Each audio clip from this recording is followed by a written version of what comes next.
Okay, in this video we'll be talking about parallelism of vectors. So we've already talked a little bit about vectors and vectors being parallel, and we know that two vectors are parallel if they point in the same direction or if they point in the opposite direction. For instance, I could have these would be parallel and these would also be parallel, right? So we know this from geometry, right? But we're going to extend this concept a little bit more and make connections between parallel vectors and scalar multiplication. Okay? So two vectors are parallel if and only if, this symbol means if and only if, one of the vectors is a scalar multiple of the other. Okay? So let's see, for these two vectors to be parallel, this one has to be a scalar multiple of this one.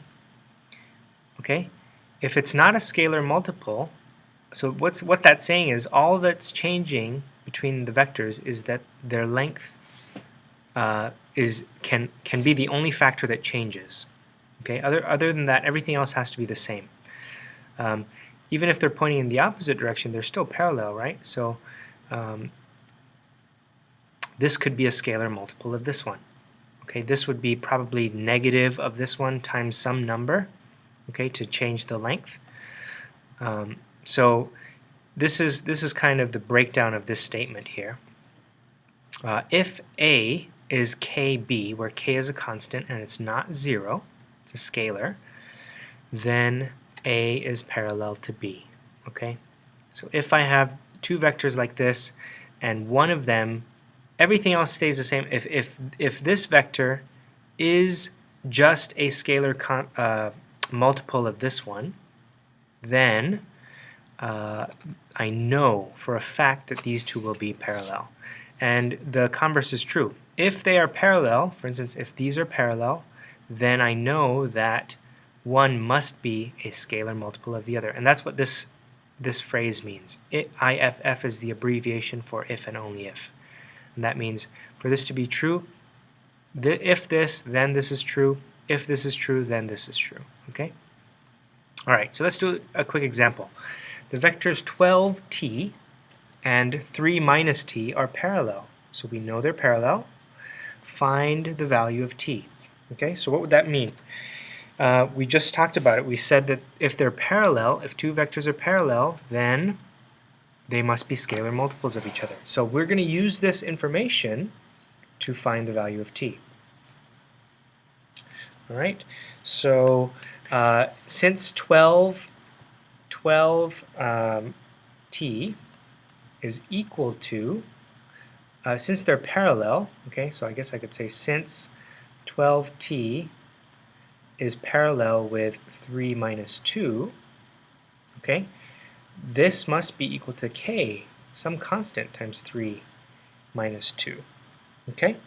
And so now we can solve this. We can say, well, what two equations are formed from this? We have 12 is equal to k3, and I have t is equal to k times minus 2. So these two equations, I have two equations, I have two unknowns, t and a k, and since I'm looking for k, let's find what k is, plug it back into here, and then we'll find it, right? So k would be equal to 4, and then if I plug that back into here, t would be equal to 4 times minus 2, so t would be minus 8. Okay, so there I've done it, I found t. Okay, so just be aware that if they're parallel, we know that they're going to be scalar multiples of each other. Okay, and this is especially useful when we have component form.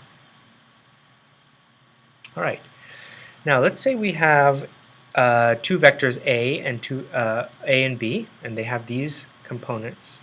Okay, you'll notice that this vector is really a scalar multiple of this vector if you look closely at the numbers. Okay, all I'm doing here is if I multiply this vector by 3, I will get the vector a. And so likewise, just like before, since they're scalar multiples of each other, we know that they must be parallel. We said that in the rule before, right? And you could verify this, okay?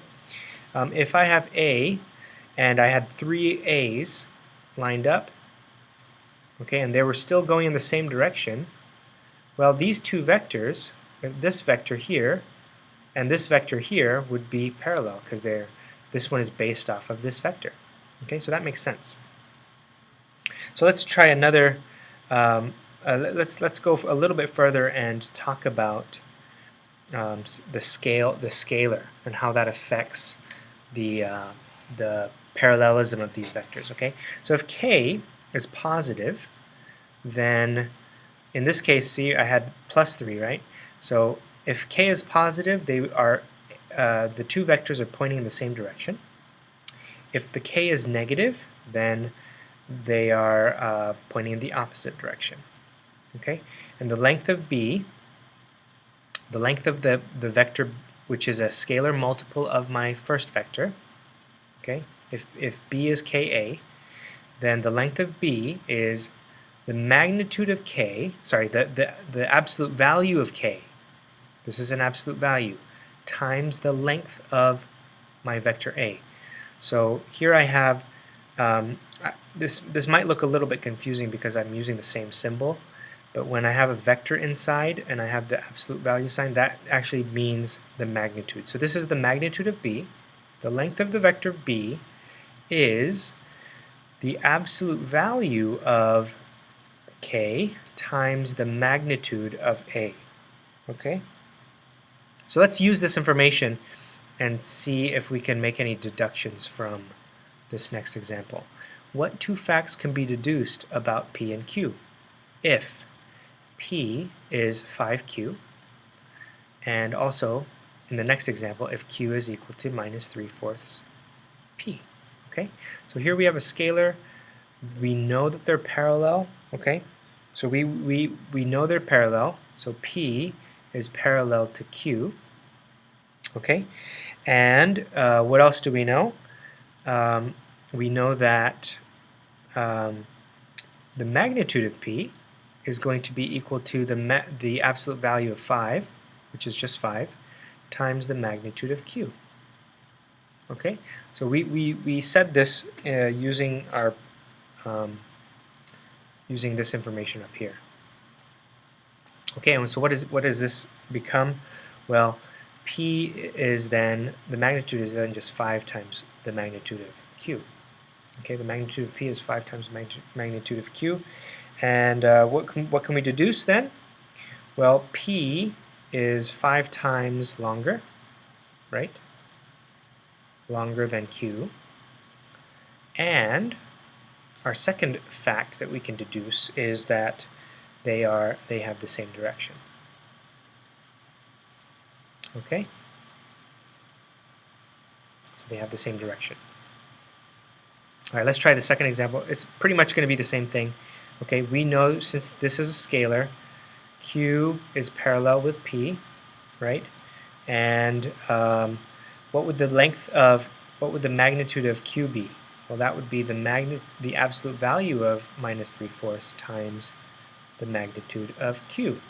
Okay, and so we can say that the length of q then will be 3/4 the length of p.